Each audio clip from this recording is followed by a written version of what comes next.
जय हिंद दोस्तों, स्वागत है आपका फिर से अपने YouTube channel God speed classes में। दोस्तों आज हम लोग सर्किल चैप्टर के भाग 2 को स्टडी करेंगे। भाग 1 हम लोग पढ़ चुके हैं, बहुत अच्छे से पढ़े हैं। यदि आप उस वीडियो को नहीं देखे तो इस वीडियो के डिस्क्रिप्शन में उसका लिंक दिया गया है, आप वहां से जाकर के उसको देखिए, जरूर आपको पसंद आएंगे। फिर हम लोग इसको देखते हैं। देखिए दोस्तों, भाग 2 आपके सामने प्रेजेंट है कुछ क्वेश्चन। हम लोग इसमें भी 10 क्वेश्चन को ही लेंगे, चूंकि ज़्यादा क्वेश्चन में वीडियो ज़्यादा लंबा हो जाता है। ठीक है दोस्तों, फिर हम लोग देखते हैं यहाँ पे भाग 2 में क्वेश्चन नंबर 1 क्या कहता है। दोस्तों देखिए, बेसिक जानकारी तो आप सबको पते हैं, यदि जो स्टडी करते हैं बढ़िया से उनको बेसिक जानकारी जो है पता होता ही है। क्या बेसिक जानकारी है? जैसे एक क्या है दोस्तों, आपका सर्किल है, वृत्त है। वृत्त का जो पूरा जो डिग्री, इसका जो मान होता है वो 360 डिग्री का इसका वैल्यू होता है। ठीक है दोस्तों, अब जो है एक केंद्र है और केंद्र से होकर के जो पूरा परिधि पर मिल जाए उसको हम लोग व्यास कहते हैं, डायमीटर कहते हैं। और जो है एक केंद्र से होकर केवल एक परिधि पे आता है तो इसको हम लोग क्या कहते हैं? त्रिज्या कहते हैं। अब यहाँ पे जो केंद्र से होकर नहीं गुजरती है इसको हम लोग क्या कहेंगे? इसको हम लोग क्या कहेंगे? जीवा कहेंगे। ठीक है, और यहाँ वाले कोई चाप कहेंगे। चाप, ये माथा में लगाने वाला चाप नहीं, वृत्त का चाप होता है। ठीक है दोस्तों, हाँ ठीक है, अभी चाप है। अब हम लोग देख रहे हैं, अब हम लोग देखते हैं, टू द पॉइंट आते हैं। क्वेश्चन नंबर पहला देखिए क्या कहता है। क्वेश्चन जो है क्या कहता है आपका, देखिए ए बी 12 सेंटीमीटर। देख रहे हैं दोस्तों, ए बी बोले तो क्या है? ए बी आपकी हो गया, क्या आपका हो गया? ए बी जो है जीवा हो गया। ठीक है, ए बी जीवा की लंबाई आपको 12 सेंटीमीटर दे दिया है। सी यानी देख लीजिए, सी यानी ये जो है ये त्रिज्या तो नहीं है, सी है। सी की लंबाई कितना? 2 सेंटीमीटर दिया, तो हमको वृत्त की त्रिज्या निकालना है। देखिए दोस्तों, कहने का मतलब है कि ये आपका क्या है? सर्किल है। ठीक है, सर्किल है, ये आपका केंद्र है। ठीक है, केंद्र है तो ये जो आपकी जीवा हो गया, जीवा की लंबाई दे दिया है कितना? जीवा की लंबाई हम लोग देख रहे हैं 12 सेंटीमीटर है। उसके बाद हम लोग देख रहे हैं जो यहाँ से केंद्र से होकर के परिधि पर मिल रही है तो ये क्या है? त्रिज्या है। त्रिज्या है ना, क्लियर है कि त्रिज्या है। अब यहाँ पे आ रहा है डायरेक्ट तो 90 डिग्री का एंगल बना रहा है। ये भी बात समझ में आ रही है कि 90 डिग्री का एंगल बना रही है। अब हम लोग देख रहे हैं कि इतना ही के ना लंबाई दिया है, चूंकि ई दे देता तो कहानी खत्म था, चूंकि त्रिज्या तो पूछ ही रहा है। तो ये जो आपका ई दे दिया है 12 और ये दे दिया है 2, देख रहे हैं ना, इसके वैल्यू दे दिया है 2। ऐसे क्वेश्चन को आप लोग ऑप्शन के सहारे सॉल्व करेंगे तो बहुत ईजी वे में तुरंत सॉल्व होंगे। देखिए दोस्तों, हम मान लेते हैं ऑप्शन मेरा ए, रेडियस त्रिज्या कितना है? 8 सेंटीमीटर। हम मान लेते हैं त्रिज्या है 8 सेंटीमीटर। यदि हम 8 सेंटीमीटर लेते हैं तो ये आपका हो गया 8 सेंटीमीटर और इतना आपका ये कितना होगा? ये 6 होगा। क्लियर है ना, चूंकि 2 तो नीचे है, ये 2 तो दे दिया है तो ये हो जाएगा 6। और टोटल जो है ये देख रहे हैं ना, टोटल कितना है? 12। ये टोटल 12 है तो इधर वाला 6 हो जाएगा और इधर वाला 6, तो आपका ये भी कितना हो जाएगा? 6 हो जाएगा। तो आपको पता है ना समकोण त्रिभुज में क्या होता है? ये जो कर्ण का स्क्वायर करेंगे, ये दोनों के स्क्वायर करके हमको आना चाहिए, यानी कर्ण का स्क्वायर बराबर ही हो ना हाइपोटेन्यूज। देख रहे हैं ना, ये कर्ण है, ये आपका लंब हो गया, परपेंडिकुलर ये आपका बेस हो गया। ठीक है ना, आधार। तो कर्ण का स्क्वायर बराबर क्या होता है? यानी हम कर्ण बराबर लिख सकते हैं 8 बराबर रूट अंडर लंब के स्क्वायर जोड़ आधार के स्क्वायर। ठीक है, यदि हम ऑप्शन ए के सहारे चलते हैं तो हमको करना होगा क्या? लंब का स्क्वायर जोड़ आधार का स्क्वायर। तो इसका लंब कितना है? 6, तो 6 का स्क्वायर कितना हो जाएगा दोस्तों? 36 हो जाएगा। आप प्लस इधर भी 6 तो क्या हो जाएगा? 36 36 72, 72 का रूट कभी भी 8 नहीं आएगा। मेरा ऑप्शन ए सूट नहीं करता है, हम ऑप्शन बी पे विचार करेंगे। हम मान लेते हैं रेडियस मेरा कितना है? 9 है। आपका त्रिज्या हो गया कितना? ये रेडियस 9 होता है, तो इधर 2 तो नीचे हो गया, तो ये आपका कितना हो जाएगा? ये आपका 9 में से 2 चल जाएगा, तो ये इतना आपका कितना बचेगा? ये 7 बचेगा। तो अब हम लोग ये 6 आपका बेस तो चूंकि बेस पूरा 12 है तो आपका ये तो 6 फिक्स है।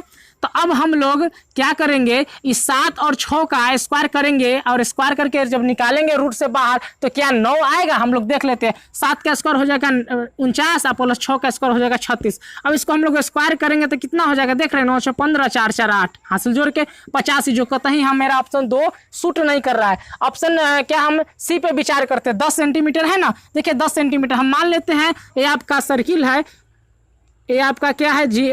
ये जो है यहाँ से आपका हो गया क्या? त्रिज्या हम 10 सेंटीमीटर मान लेते हैं। ये आपका जीवा है ना, ये आपका जीवा है, ये जीवा की लंबाई है 12, तो इधर हो जाएगा 6। आपको पहले से 2 दिया हुआ है तो ऊपर वाला कितना हो जाएगा? ये 10 में से 2 चल जाएगा, चूंकि पूरा ही त्रिज्या होगा। 10 में से 2 जाएगा तो कितना बचेगा 8। अब इस दोनों को हम जोड़ कर स्क्वायर करेंगे तो कर्ण के बराबर आना चाहिए, है ना। समकोण त्रिभुज का फॉर्मूला आपको पता होना चाहिए दोस्तों। देखिए बेसिक चीज हम लोग इस पे चर्चा नहीं करेंगे, बेसिक चीज की बातें होंगी जब हम लोग चैप्टर स्टार्ट करेंगे, वहां पे बेसिक चीज की बातें होगी। हम लोग अभी टू द पॉइंट एनटीपीसी पे फोकस है, ठीक है दोस्तों। हम लोग उसी को मद्देनजर रखते हुए इस चैप्टर को शुरू कर रहे हैं, ठीक है। अब देखिए अब क्या होता है समकोण त्रिभुज में, हम लोग पता होता है कि कर्ण बराबर रूट अंडर क्या होता है लंब का स्क्वायर यानी 8 का स्क्वायर अजोर क्या होता है आधार का स्क्वायर तो 6 का स्क्वायर तो 88 64 प्लस 6 1 36 कितना हो जाएगा रूट अंडर 100 और 100 का रूट कितना हो जाएगा, रूट से बाहर निकालेंगे तो 10। आपका कंडीशन फुलफिल किया तो आपका ऑप्शन क्या हो जाएगा सी। समझ में आया दोस्तों, एकदम क्लियर वे में। हम लोग अगले क्वेश्चन की तरफ बढ़ते हैं। देखिए दोस्तों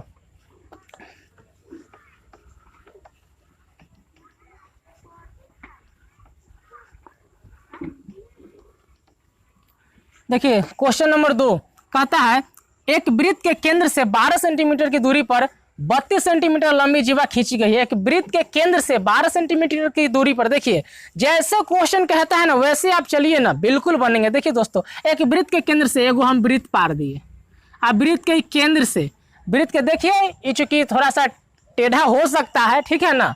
तो एक वृत्त के केंद्र से कितना है 12 सेंटीमीटर की दूरी पर, तो 12 सेंटीमीटर नीचे खसकना है। 12 सेंटीमीटर की दूरी पर 32 सेंटीमीटर लंबी जीवा खींची गई, देख रही है यही जो है लंबी जीवा है। समझ में आ रहा है 12 सेंटीमीटर की दूरी पर, तो 12 सेंटीमीटर हो गया, 32 सेंटीमीटर की लंबी जीवा खींची गई। तो दोस्तों देख रहे हैं ना केंद्र से हो रहा है तो समद्विभाजक की नहीं 2 भागों में बांट रहा है, तो दोनों कितना है 32 सेंटीमीटर है, तो एक भाग हो जाएगा आपका 16 और ये भी हो जाएगा 16। तो हमको निकालना क्या है वृत्त की त्रिज्या निकालना है। इसमें भी देख लीजिए दोस्तों, तो आपको यही निकालना है, बहुत सिंपल क्वेश्चन है, देख रहे हैं ना। तो अब आपको कर्ण निकालना है, तो कर्ण बराबर क्या हो जाएगा फॉर्मूला, देख रहे हैं ना, एक कर्ण निकालना है आपको। कर्ण बराबर क्या हो जाएगा फॉर्मूला, कर्ण बराबर रूट अंडर लंब का स्क्वायर अजोर आधार का स्क्वायर, ठीक है। तो लंब कितना है आपका 12, तो 12 का स्क्वायर 144 प्लस कितना है 16, तो 16 का स्क्वायर कितना हो जाएगा 256। अब आप इसको जोड़ देंगे तो कितना हो जाएगा 6 4 10 5 4 9 1 10 2 1 3 1 4 400।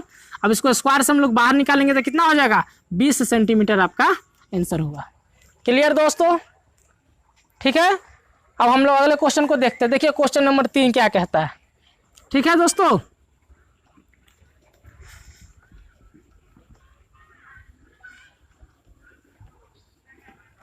देखिए क्वेश्चन 3 क्या कहता है, एक वृत्त की त्रिज्या 17 सेंटीमीटर है, ठीक है, तथा इस वृत्त के केंद्र से एक जीवा की लंबवत दूरी 8 सेंटीमीटर है। इस जीवा की लंबाई ज्ञात करें। देखिए कहता है तीसरा क्वेश्चन, एक वृत्त की त्रिज्या 17 सेंटीमीटर है, ये आपका हो गया वृत्त, और इस वृत्त की त्रिज्या है कितना दोस्तों, इस वृत्त की त्रिज्या है 17 सेंटीमीटर, ठीक है 17 सेंटीमीटर। इस वृत्त के केंद्र से एक जीवा की लंबवत दूरी, इस वृत्त के केंद्र से देख लीजिए, केंद्र से एक वृत्त के केंद्र से, इस वृत्त के केंद्र से एक जीवा की लंबवत दूरी, यानी जीवा की लंबवत दूरी, यानी इस जीवा की जो लंबवत जो दूरी है ये कितना सेंटीमीटर है 8 सेंटीमीटर, यानी वृत्त के केंद्र से इस जीवा की लंबवत दूरी 8 सेंटीमीटर। तो हमको जीवा की लंबाई निकालना है। देखिए दोस्तों बिल्कुल ये क्या है समकोण त्रिभुज बन रहा है ना।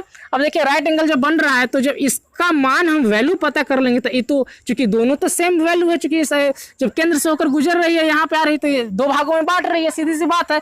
तो आप निकाल लेंगे आधार, ठीक है। तो बेस आपको निकालने के लिए आधार बराबर क्या फॉर्मूला होता है, रूट अंडर कर्ण से कर्ण का स्क्वायर यानी 17 का स्क्वायर अब माइनस लंब का स्क्वायर यानी कितना 8 का स्क्वायर। 17 का स्क्वायर कितना होगा 289 माइनस 8 का स्क्वायर कितना 64।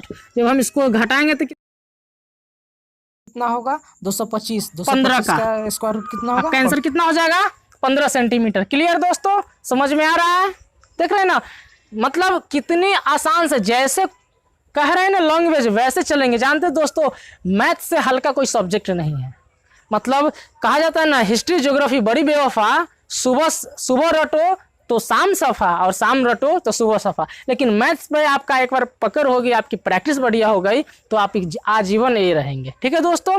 तो इसीलिए मैथ बहुत ही ईजी सब्जेक्ट है, बशर्ते इसको थोड़ा सा प्रैक्टिस की जरूरत पड़ता है, ठीक है दोस्तों। देखिए अगला क्वेश्चन की तरफ हम लोग देखते हैं, ठीक है।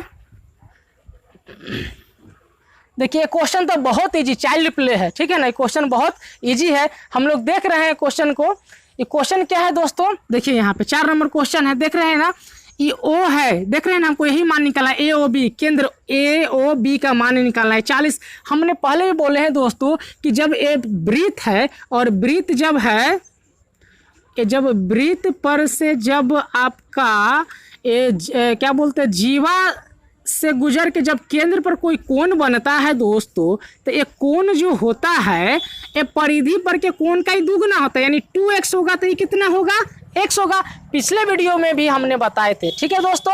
ये क्वेश्चन देखिए बहुत इजी है क्वेश्चन, बिल्कुल ऊपर वाला का ये दुगना होता है, ठीक है। तो ये 40 है, तो ये आपका हो जाएगा 80 सेंटीमीटर, बिल्कुल क्लियर। 80 सेंटीमीटर आपका आंसर हो जाएगा इसका ए ओ बी का मान, ठीक है दोस्तों। हम लोग अगले क्वेश्चन को देखते हैं, 5 नंबर क्वेश्चन क्या कहता है। 5 नंबर क्वेश्चन, किसी वृत्त के दो जीवाएं ए बी और पी क्यू परस्पर वृत्त के बाहर डी बिंदु पर काटती है। देखिए दोस्तों जैसे कह रहा है वैसे चलिए, किसी वृत्त के 2 जीवाएं, तो ये वृत्त है, ठीक है, किसी वृत्त के 2 जीवाएं, तो यहाँ पे केंद्र होगा, तो जीवा जो है तो अंदर से ही होगा, देखिए बाहर से जीवा होगा तो चूंकि अंदर से ही जाएगा। किसी वृत्त के 2 जीवाएं, देख रहे हैं ना, किसी वृत्त के 2 जीवाएं क्या कहीं ना कहीं ये काटेगी, तो किसी वृत्त के 2 जीवाएं जो है वो कहाँ पे काट रही है, कर रहा है बिंदु डी पर, तो इसको हम लोग मान लेते हैं बिंदु डी मान लिए, काटती है यदि ए डी, ए बी देख लीजिए, ये हो गया आपका ए और ये हो गया आपका बी, ठीक है, ये आपका हो गया पी और ये हो गया क्यू हो गया। अब कहता है ए डी 12 सेंटीमीटर, यानी ए से लेकर डी यानी पूरा 12 सेंटीमीटर, देख रहे हैं ना, ए से लेकर डी है 12 सेंटीमीटर, ए बी 8, ए और बी कितना दे दिया है, ये 8 दे दिया है, और पूरा 12 है, तो ये 4 हो जाएगा ना, देख रहे हैं ना, ए डी है 8, ये पूरा है 12, आपका ए बी दे दिया है 8, तो आपका ये हो गया 4, तब ना दोनों को जोड़ेंगे तो पूरा 12 होगा, ठीक है। फिर कहता है डी क्यू है 6 सेंटीमीटर, डी क्यू देख रहे हैं ना, डी क्यू कितना है 6, यही ना आपका डी क्यू है, डी क्यू 6 सेंटीमीटर है, डी क्यू 6 सेंटीमीटर, तो हमको निकालना क्या है, पी क्यू और पी डी की लंबाई। देखिए यहाँ पी क्यू और पी डी यानी इसकी वैल्यू और इसकी वैल्यू निकालना है, देख रहे हैं ना दोस्तों, पी क्यू पी डी की वैल्यू निकालना है, क्यू और पी डी की वैल्यू निकालना है, तो हमको इसका देखिए इसका रूल्स क्या होता है, डी ए मतलब पूरा गुने बी डी, ठीक है ना, इस पूरा देखिए इसका रूल्स क्या होता है, डी ए यानी D A multiply B D, और ये जो है बराबर होगा किसका, बिल्कुल सेम नीचे वाला का, D P multiply D Q, बिल्कुल दोस्तों आपको इसको याद रखना होगा, ठीक है ना। इसके क्या फार्मूला होता है, जब जो 2 जीवा एक दूसरे को बाहर काटते हैं किसी बिंदु पे, तो जो होता है ना, पूरे जीवा की लंबाई गुने जो बाहरी जो रहता है उसकी लंबाई का गुणनखंड जो है नीचे वाले के सेम प्रोसेस का बराबर होता है, ठीक है। तो देख लीजिए डी ए जो है, डी ए कितना है 12 है, गुने बी डी कितना है 4 है, इक्वल डी पी का वैल्यू कितना है दोस्तों, डी पी का वैल्यू तो हमको निकालना ही है, क्या डी पी की वैल्यू तो हमको निकालना है, D P multiply D Q कितना है 6 है, देख लीजिए 6 दूना 12, तो डी पी कितना हो जाएगा 4 दूना 8, क्लियर। ये आपका वैल्यू हो गया, डी पी का वैल्यू हो गया ना कितना 8, तो इसका वैल्यू कितना हो जाएगा 2 हो जाएगा, चूंकि इतना का वैल्यू 6 है, क्लियर दोस्तों, ठीक है। अब हम लोग आगे देखते हैं। देखिए दोस्तों अगला क्वेश्चन क्या कहता है,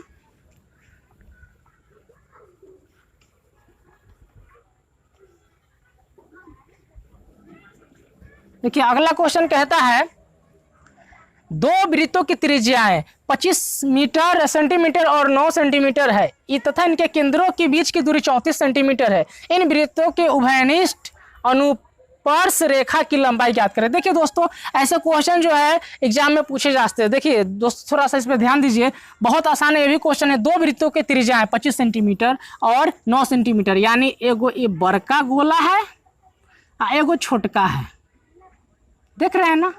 देखिए थोड़ा बहुत टेढ़ हो गया है, उस पर ध्यान नहीं देना है। मान लीजिए कि ये क्या है, एगो यो सीधा वृत्त है, ठीक है ना, गोल वृत्त है, क्योंकि वृत्त तो सीधा होता नहीं है, गोल होता है, ठीक है, ये वृत्त है। अब इसके केंद्र से जो गुजरेगी ये आधा वही ना त्रिज्या होगा, तो ये है 25 और इसका जो है ये कितना है 9 है। देख रहे हैं ना, आपका कह रहा है 2 वृत्तों की त्रिज्या 25 सेंटीमीटर और 9 सेंटीमीटर है। तो कहता है इनके बीच के केंद्र, इनके केंद्रों के बीच की दूरी है कितना, 34 मीटर, यानी केंद्रों के बीच की दूरी, यानी केंद्रों के बीच की दूरी, यानी यही ना, केंद्र से केंद्र के बीच की दूरी कितना है, 34 सेंटीमीटर। ये हो गया आपका 34 सेंटीमीटर, केंद्र से केंद्र के बीच की दूरी 34 सेंटीमीटर। तो कहता क्या है, इनके बीच की उभयनिष्ठ दूरी। देखिए दोस्तों, इनके बीच की उभयनिष्ठ दूरी यही आपको निकालना है, समझ रहे हैं, जैसे कहा बिल्कुल वैसे चलना है, ठीक है। क्वेश्चन क्या कहता है, एगो बड़ा वृत्त है, एक छोटा वृत्त है, एक की त्रिज्या 25 सेंटीमीटर, एक की त्रिज्या 9 सेंटीमीटर, दोनों के केंद्रों के बीच की दूरी है 34 सेंटीमीटर। इसके बीच की दूरी जो है ये हमको फाइंड करना है। तो बहुत सिंपल है, देख रहे हैं ना, ये राइट एंगल बन रहा है, समकोण त्रिभुज बन रहा है। जब समकोण त्रिभुज बन रहा है दोस्तों, तो ये 9 है और इधर से इधर 9 कट गया, तो बचा कितना, तो 25 में से 9 घट जाएगा, तो बचा कितना, 16। तो आपका ऊपर वाला इतना का वैल्यू कितना हो गया, 16। क्लियर, आपका ये 34 दे दिया है, तो आपका यही ना निकालना है, that means base, Aadhaar.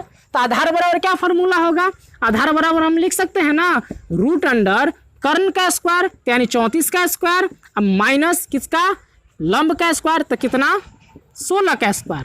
Clear, अब 34 का स्क्वायर निकालना है, 34 का स्क्वायर कितना हो जाएगा, 4 चौका 16, 4 तिहाई 12 दू 14, 4 तिहाई 12 दूना 24, 1 25, 3 तिहाई 9, 9 2 11, 1156 माइनस 16 का स्क्वायर 256। अब इसको जो है घटा दीजिए, कितना हो जाएगा, 6009, यानी रूट अंडर 900। तो 900 को जब हम स्क्वायर रूट करेंगे, रूट से बाहर निकालेंगे, तो कितना हो जाएगा, 30 होगा ना, 30 गुने 30। जब स्क्वायर के अंदर 2 ठो मिलते हैं तो बाहर होते हैं, तो कितना हो जाएगा, 30 सेंटीमीटर। ये आपकी दूरी हो गया, दोनों के बीच की दूरी।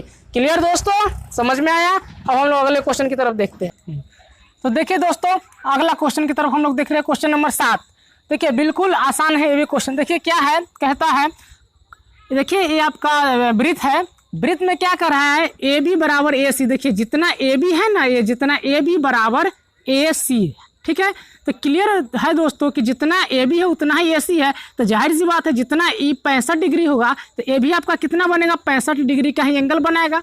कोण सी और कोण बी इक्वल होंगे। जब दोनों भुजा ए बी और ए सी इक्वल है, तो दोनों का एंगल भी इक्वल होगा। तो ए 65 तो आप देख लीजिए, ये जो है देख रहे हैं ना त्रिभुज, आप देखिए त्रिभुज यदि हम चलते हैं ए बी सी में, ए बी सी में, तो ए बी सी में आप क्या देख रहे हैं, ए भी 65 है और ए भी 65 है, तो हम इसका वैल्यू तो आराम से निकाल लेंगे। जब इसका वैल्यू निकालेंगे तो इसका वैल्यू, चूंकि दोनों का तो सेम होगा, चूंकि हमने पिछले वीडियो में बताया है आपको कि परिधि पर का एंगल जो दोनों है वो इक्वल होता है, ठीक है दोस्तों। तो अब ई 65, तो 65 आप जोड़कर और 180 में से घटा लीजिए। तीसरा कोण, चूंकि कैसनो तीन कोनिया हो, मतलब त्रिभुज हो, ओकर मान कितना होगा, 180 डिग्री ही होगा, कैसनो त्रिभुज हो। यानी त्रिभुज का मतलब क्या, 3 गो साइड हो, 3 गो भुजा हो। देख रहे हैं ना, 1 2 3, तो एक कैसनो त्रिभुज का तीनों जोड़ के कोनों का मान होता है 180 डिग्री। तो 65 और 65 हम जोड़ रहे हैं, तो कितना हो जाएगा, 130। और 130 में से यदि हम 80 घटा देते हैं 180, तो कितना आया, 180 हम घटा देते हैं तो आया कितना, 50 डिग्री।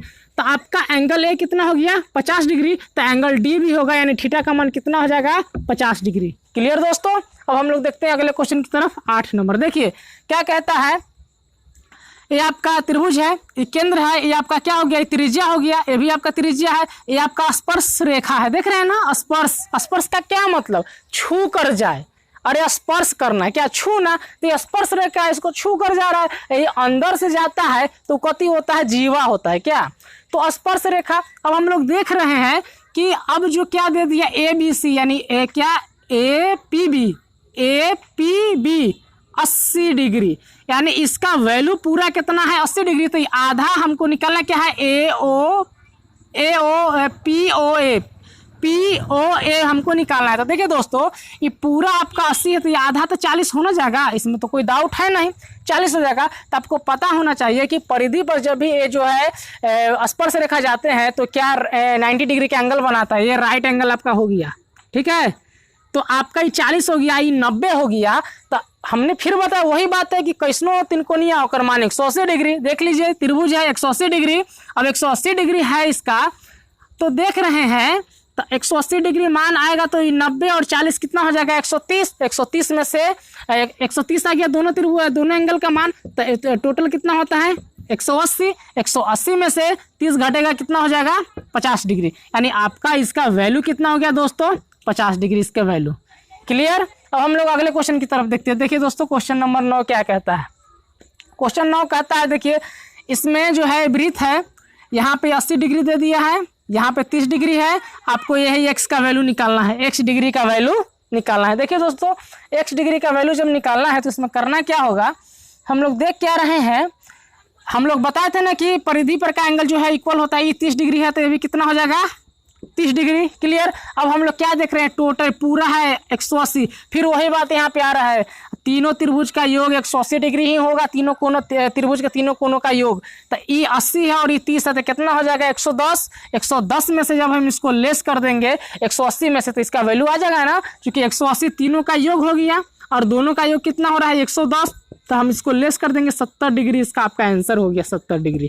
क्लियर। अब हम लोग देखते हैं दोस्तों क्वेश्चन नंबर 10 में। क्वेश्चन नंबर 10 क्या कहता है, ये आपका चक्रीय चतुर्भुज है, देख रहे हैं ना, 3 गो भुजा वाला त्रिभुज और 4 गो भुजा वाला चतुर्भुज, तो देख लीजिए है ना इसका 4 साइड। अब देख रहे हैं ये आपका त्रिज्या हो गया, इसमें कर रहा है एंगल ए वो है AOC 136 डिग्री, तो हमको ये डी का वैल्यू निकालना है। हम लोग यहाँ का वैल्यू निकालना जाने थे ना, अब यहाँ के वैल्यू पूछ रहे हैं। अब देखिए दोस्तों, कहने का मतलब क्या है, तात्पर्य है कि ये 136 डिग्री है तो इसका आधा ये होगा, ए हो जाएगा, तो इसका आधा कितना हो जाएगा 136 का आधा कितना हो जाएगा, तो 2 से डिवाइड दे दीजिए, 2 से डिवाइड देंगे तो कितना हो जाएगा 2 छक 12 और 2 8 16 68 डिग्री होगा ना, 2 छक 12 2 8 16 68 डिग्री हो गया। अब पता होना चाहिए दोस्तों, चतुर्भुज के 2 कोनों का योग 180 डिग्री होता है और चारों कोनों का योग जो है 360 डिग्री का होता है। तो चतुर्भुज है आपका, चतुर्भुज का दोनों कोनों का योग कितना हो जाएगा, चतुर्भुज के दोनों कोनों का 180 डिग्री होगा। तो आपको पता है कि एगो आपको दे दिया है 68 डिग्री, तो दूसरा का वैल्यू निकालना है, तो 180 में से आपको 68 निकाल दीजिए, कितना हो जाएगा 112 डिग्री। ठीक है दोस्तों, 112 डिग्री। क्लियर। देखिए दोस्तों, हम लोग कितने अच्छे से, मतलब देखने में क्वेश्चन बड़ी टफ लगता है लेकिन इसमें जान होते नहीं है, बहुत आसान चैप्टर है, बहुत आसान एक क्वेश्चन है। तो आशा करता हूं दोस्तों वीडियो आपके लिए काफ़ी अच्छा है, पसंद आपको आया होगा।